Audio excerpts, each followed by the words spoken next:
பேசிட்டு இருப்பாங்க. இதே கேள்விய எத்தனை தடவை கேப்ப? என்கிட்ட கேட்டா எனக்கு என்ன தெரியும்? ஞான கண்ணா இருக்கு. ஆமா, இருக்கிற கண்ணுக்கே கண்ணாடி போட்டுட்டு இருக்காரு. இதுல ஞான கண்ணு வேறையாம். என்னது? ஆமா, இந்த கோபத்துக்கு ஒண்ணும் குறைச்சல் இல்ல. நான் எவ்வளவு டென்ஷன்ல இருக்கேன் தெரியுமா? அம்மா அறிவாளி, வரல கத்தாம ஒரு போன் போட்டு கேட்க வேண்டியதானே? நீங்க தானே டிரைவிங்ல இருக்கும்போது போன் பண்ண கூடாதுன்னு சொன்னீங்க. ஆபத்துக்கு பாவம் இல்ல, கேளு போ.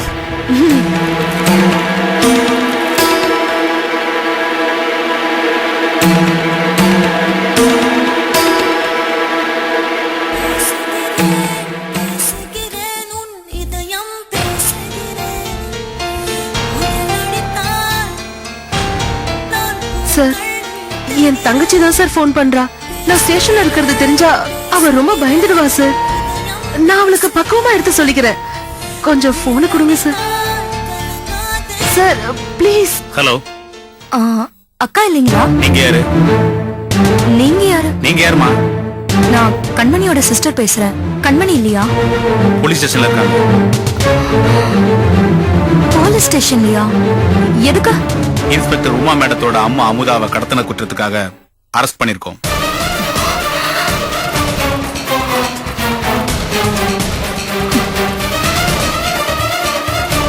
என்ன சார் சொல்றீங்க? ஆமாமா, உண்மைதான் சொல்றேன். என் அக்கா அந்த மாதிரிலாம் பண்ண மாட்டேன் சார். எதுவா இருந்தாலும் ஸ்டேஷன்ல வந்து பேசுங்க. Hello sir. அப்பா,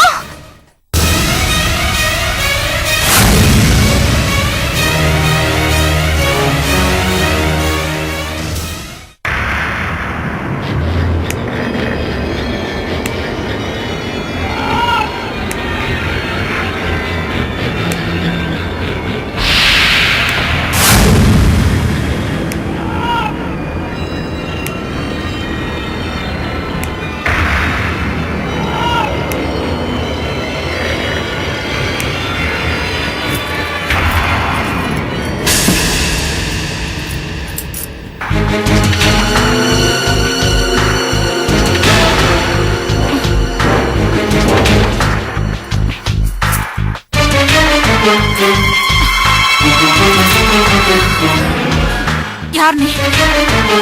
என்ன எதுக்கு இங்க அடைச்சு வச்சிருக்க? நான் யாரா?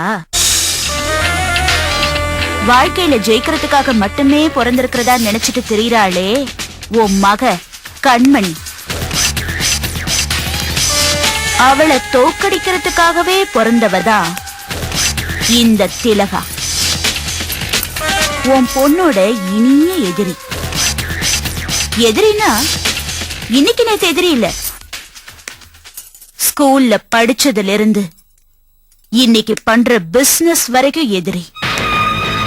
படிப்பு, ஸ்போர்ட்ஸ், பிசினஸ், இப்படி எல்லாத்துலயுமே 2வது இடம் தான் எனக்கு. ஏன் தெரியுமா? உன் பொண்ணு முதல் இடத்துல இருந்ததுனாலதான். இதெல்லாம் போதாதுன்னு இன்னைக்கு என் தங்கச்சியோட வாழ்க்கையிலயும் போட்டி போடுறா. ஏன் தங்கச்சி விரும்புற அந்த வெற்றி செல்வனை உன்னோட 2வது மக கலைவாணி இல்ல, அவளும் விரும்புறாளாம். என் தங்கச்சி மஞ்சரி அந்த வெற்றி செல்வனை விரும்புறா. உன் தங்கச்சி அவனை மறந்துட சொல்லுன்னு நான் அப்பவே கண்மணி கிட்ட சொன்னேன். ஆனா அவ கேக்கல. அந்த வெற்றி செல்வன் தான் கலைவாணிய விரும்புறான் இல்லம்மா. அப்புறம் ஏம்மா? ஏய், எதுவும் பேசக்கூடாது. அவ யார விரும்புறாங்கறதெல்லாம் எனக்கு முக்கியம் இல்ல. ஏன் தங்கச்சி அவனை விரும்புறா, எனக்கு அதுதான் முக்கியம். அது இல்லம்மா. ஏய்,